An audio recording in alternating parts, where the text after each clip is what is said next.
My hand trembled as I held the phone, listening to my sister's smug voice through the speaker. "Thanks for the brilliant idea, sis. I've already got investors lined up. You should be proud. Your invention is finally going somewhere." My name is Olivia Chen, and at 32, I had just discovered my sister Amanda had stolen my life's work. A revolutionary water filtration system I'd spent 3 years developing in my garage. The worst part? She'd found my prototype and research notes while helping me move apartments last month. "You can't do this, Amanda," I said, keeping my voice steady despite the rage building inside me. "That filtration system is my work. Every design, every test, every failure and success. It's all documented in my research journals." She laughed, the sound sharp and dismissive. "Oh please, sketches in a notebook don't mean anything. I've already got the provisional patent application ready to file. Face it, you were never going to do anything with it anyway. You're too afraid to take risks. At least I have the courage to make it happen."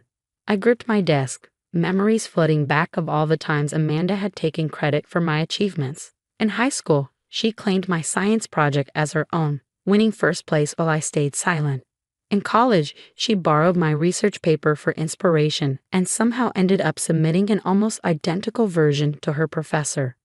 Every time, our parents brushed it off. "Sisters share everything, or don't be so selfish, Olivia." But not this time. This wasn't just another school project. This was my future. "I've got meetings with investors all week," Amanda continued, her voice drooping with fake sympathy. "Don't worry, I'll make sure the family name shines bright. You can go back to your safe little research job and—" I hung up, my hands still shaking but now with determination rather than anger.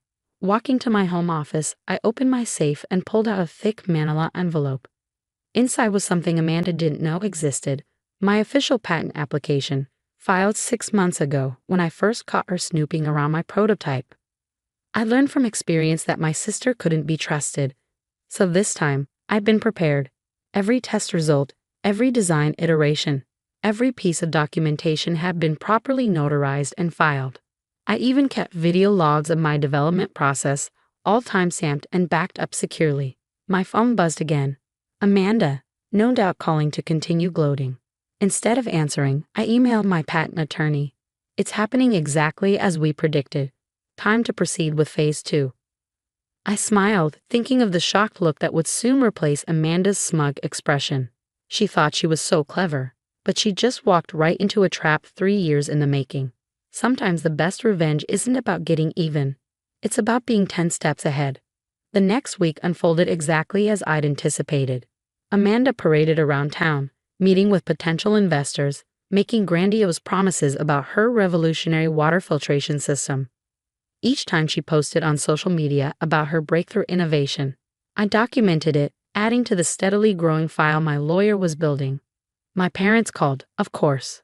"Olivia, why can't you be supportive of your sister?" My mother pleaded. "She's finally found her passion. You know how much she's struggled to find her path." I sat in my home office, staring at the wall of technical drawings and certification documents I'd accumulated over 3 years of work. "Mom, that's my invention. Every single aspect of it. Amanda stole my research, my prototype, everything." "Don't be ridiculous," she scoffed. "Amanda showed us all her work. She has diagrams, test results, everything. Why would she lie about something like this?" I closed my eyes, remembering every time they dismissed my complaints about Amanda's behavior. Every time they told me to be the bigger person while she took credit for my achievements. "You'll see soon enough," I said quietly, ending the call. 3 days later, Amanda hosted a big presentation for potential investors at the city's most expensive hotel. She'd invited the entire family, local media, even my old professors from engineering school. The irony wasn't lost on me. She'd gathered all the witnesses I needed in one place. I arrived early, taking a seat in the back row. Amanda spotted me and smirked, probably assuming I was there to watch helplessly as she claimed my work as her own. She had no idea she was about to walk into a carefully laid trap. "Ladies and gentlemen," she began, standing proudly next to my prototype, "I'm excited to present a breakthrough in water filtration technology. This system, which I've developed over the past year, represents a complete revolution in how we think about water purification. I watched as she clicked through slides that were clearly copied from my research documents, explaining concepts she barely understood. The investors nodded appreciatively, taking notes. My parents beamed with pride from the front row. Then Amanda reached the technical specifications, the part I've been waiting for. As she confidently rattled off numbers and processes, I pressed send on an email I prepared earlier. Exactly 30 seconds later, the hotel's AV system experienced an unexpected technical difficulty. The screen behind Amanda suddenly switched to a different presentation. My original pitch deck from 2 years ago, complete with dated timestamps and my signature on every slide. Amanda faltered, her professional demeanor cracking slightly. There seems to be some technical issue. That's when my patent attorney stood up from the middle row. Actually, Ms. Chen, there's no technical issue.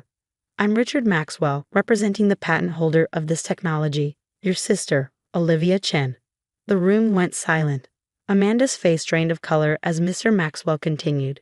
We have extensive documentation proving Ms. Olivia Chen's ownership of this intellectual property, including a patent application filed 6 months ago. Additionally, we have evidence of your unauthorized access to and attempted theft of this technology. He gestured to 2 people in suits who had been quietly filming the entire presentation. Representatives from the patent office are here as witnesses. Every claim you've made today about inventing this technology constitutes patent infringement and intellectual property theft. Amanda grabbed the microphone, her voice shrill. This is ridiculous. I developed this system. I have proof. You mean these? I finally spoke up, walking to the front of the room with a stack of papers. Your proof is actually copies of my research journals, the ones you photographed while helping me move. Every page is dated, notarized, and backed up with video documentation of my development process. Would you like me to play some of that footage for your investors? The room erupted in murmurs. Investors began gathering their things, shooting disapproving looks at Amanda. My parents sat frozen, their earlier pride replaced by shocked disbelief. I can explain, Amanda stammered, but it was too late. Mr. Maxwell was already distributing cease and desist orders to the investors, along with evidence packets documenting her attempted theft. I turned to the crowd, my voice clear and professional. I apologize for this disruption. For those still interested in the actual technology, I'll be holding a legitimate presentation next week.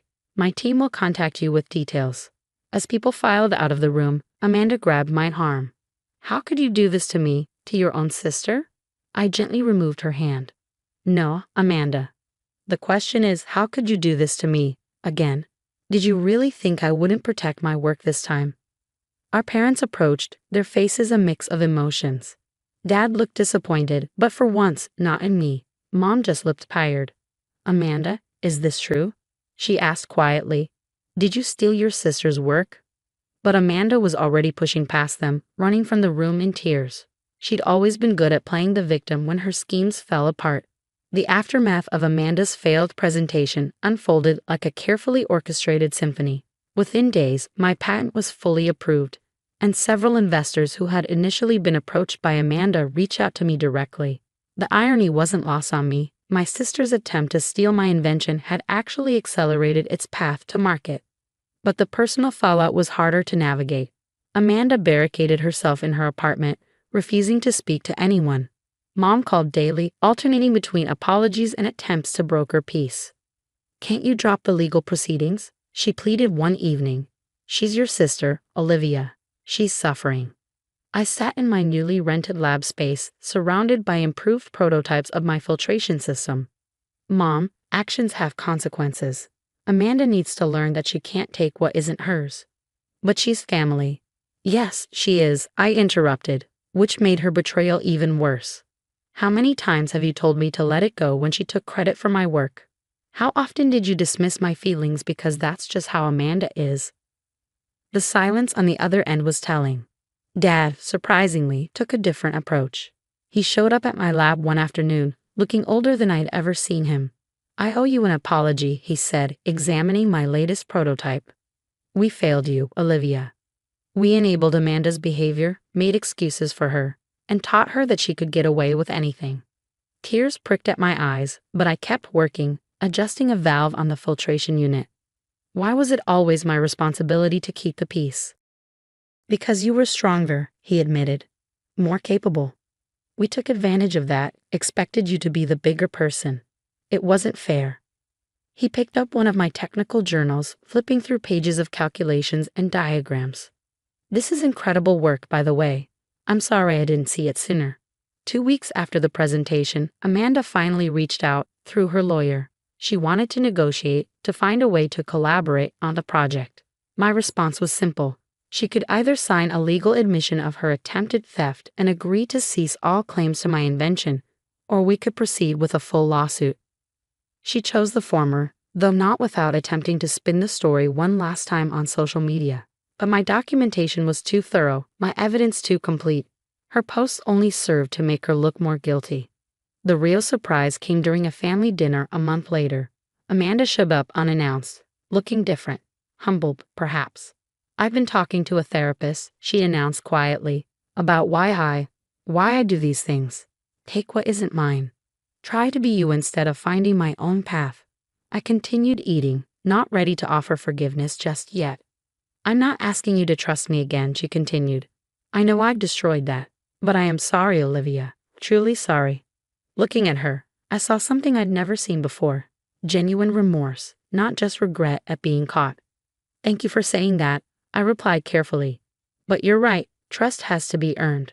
6 months later, my water filtration system launched to significant acclaim.